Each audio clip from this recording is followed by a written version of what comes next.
आज हम जिस कहानी को समझने जा रहे हैं ना, वो किसी जासूसी थ्रिलर से कम नहीं है।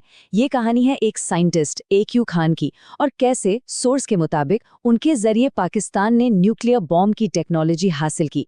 तो सवाल यही उठता है कि आखिर कैसे एक अकेले इंसान ने एटम बॉम्ब जैसे टॉप सीक्रेट को चुरा लिया, और न सिर्फ चुराया बल्कि दुनिया में ताकत का पूरा खेल ही बदल कर रख दिया। चलिए इस दिलचस्प कहानी में जरा गहराई से उतरते हैं। अच्छा, आगे बढ़ने से पहले एक छोटी सी टेक्निकल बात समझ लेते हैं। जब हम न्यूक्लियर बॉम्ब कहते हैं तो ये एक जनरल टर्म है। इसके अंदर दो मेन टाइप के बॉम्ब आते हैं। एक होता है एटम बॉम्ब और दूसरा हाइड्रोजन बॉम्ब।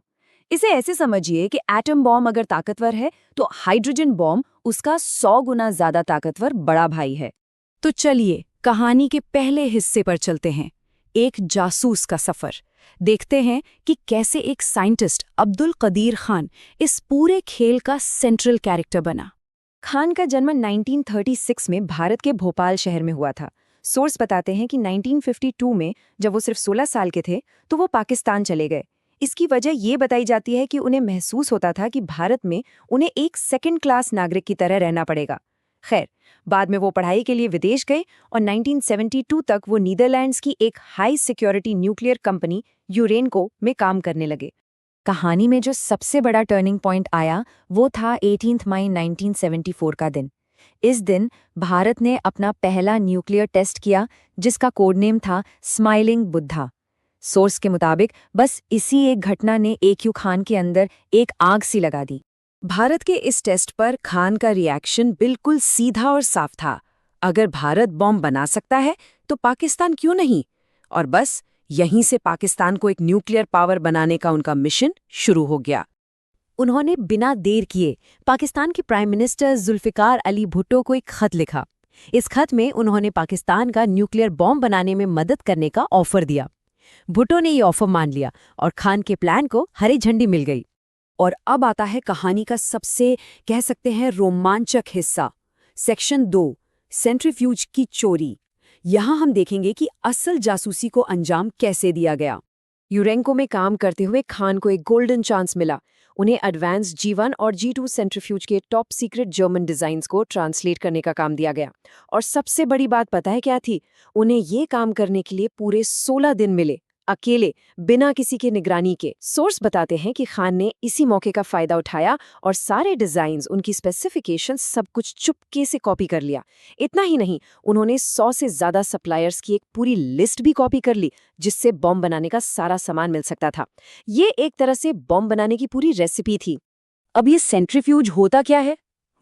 सॉस में इसे बहुत आसान तरीके से समझाया गया है, बिल्कुल एक वॉशिंग मशीन की तरह। जैसे वॉशिंग मशीन घूमकर कपड़ों से पानी अलग करती है, वैसे ही सेंट्रीफ्यूज बहुत तेजी से घूमकर यूरेनियम के हल्के कणों को अलग करता है, जो बम बनाने के लिए जरूरी होते हैं। अब ब्लूप्रिंट्स और सप्लायर्स की लिस्ट तो हाथ में थी। खान ने पार्ट्स खरीदने के लिए एक नेटवर्क बनाना शुरू किया। वो बहुत शातिर थे, खुद कभी सीधे कुछ नहीं खरीदते थे। उन्होंने बेल्जियम में एक पाकिस्तानी डिप्लोमेट SA बट को अपना फ्रंटमैन बनाया। और हैरानी की बात यह है कि ये सब तब हो रहा था जब खान अभी भी नीदरलैंड्स में नौकरी कर रहे थे। डच अधिकारियों को शक तो हुआ, पर उन्होंने उसे सिर्फ नजर में रखा, और शायद यही उनकी सबसे बड़ी गलती साबित हुई। अब कहानी में एक बहुत बड़ा जियोपॉलिटिकल ट्विस्ट आता है। सेक्शन 3, कोल्ड वॉर का दौर। चलिए देखते हैं कि कैसे दुनिया में चल रही एक बड़ी जंग ने अनजाने में खान के प्लान को कामयाब होने में मदद की। देखिए कैसे ये किस्मत ने उनका साथ दिया। 1975 में डच पुलिस का शक गहराने लगा था और खान नीदरलैंड्स छोड़कर पाकिस्तान चले गए। 1979 में अमेरिका ने पाकिस्तान के न्यूक्लियर प्रोग्राम पर बैन लगा दिए, लेकिन ठीक उसी साल सोवियत संघ ने अफगानिस्तान पर हमला कर दिया। अब अमेरिका की प्राथमिकता बदल गई। उन्हें मुजाहिदीन को हथियार देने के लिए पाकिस्तान की मदद चाहिए थी, इसलिए उन्होंने पाकिस्तान पर लगे सारे बैन हटा लिए। और शायद सबसे बड़ी चूक हुई अमेरिकी खुफिया एजेंसी CIA से। रिपोर्ट्स के मुताबिक उन्होंने खान को बस एक छोटा मोटा साइंटिस्ट मानकर नजरअंदाज कर दिया। उनकी सोच थी कि ये ज्यादा से ज्यादा क्या कर लेगा, बस कुछ कागज ही तो चुराएगा। इसके बाद सारा एक्शन नीदरलैंड से शिफ्ट होकर पाकिस्तान आ जाता है। Section 4, project 706। ये वो प्रोजेक्ट था जहां खान ने चोरी की हुई टेक्नोलॉजी को हकीकत में बदलना शुरू किया। और 1984 तक पाकिस्तान ने अपना पहला न्यूक्लियर बॉम्ब बना भी लिया था, लेकिन उन्होंने इसका टेस्ट नहीं किया। क्यों? क्योंकि उन्हें डर था कि अमेरिका से जो फंडिंग मिल रही है वो बंद हो जाएगी। इसलिए उन्होंने इसे 1 दशक से भी ज्यादा वक्त तक दुनिया से छिपा कर रखा।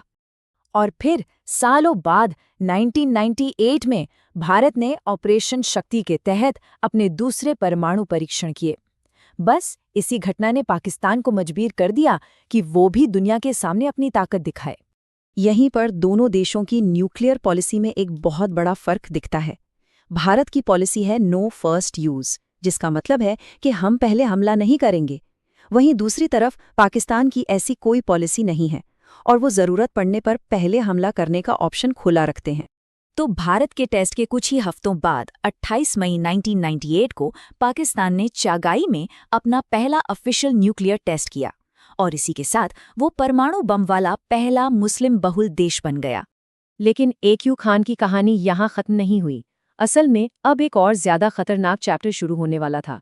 सेक्शन 5, अवैध परमाणु बाजार, जहां ये चोरी की हुई टेक्नोलॉजी पूरी दुनिया में फैलने लगी। सोर्स के अनुसार AQ खान ने ये खतरनाक टेक्नोलॉजी सिर्फ पाकिस्तान तक नहीं रखी, उन्होंने इसे एक धंधा बना लिया और न्यूक्लियर सीक्रेट्स को ब्लैक मार्केट में बेचना शुरू कर दिया। कहा जाता है कि उनके ग्राहकों की लिस्ट में नॉर्थ कोरिया, ईरान और लीबिया जैसे देश शामिल थे, जिसने पूरी दुनिया में एक नया संकट खड़ा कर दिया। तो इस पूरी कहानी का आज की तारीख में क्या नतीजा है?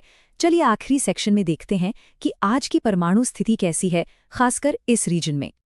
अगर आज पूरी दुनिया में देखें तो करीब 12,100 न्यूक्लियर हथियार हैं, पर हैरान करने वाली बात यह है कि इनमें से 90% से ज्यादा तो सिर्फ 2 देशों के पास हैं, रशिया और अमेरिका।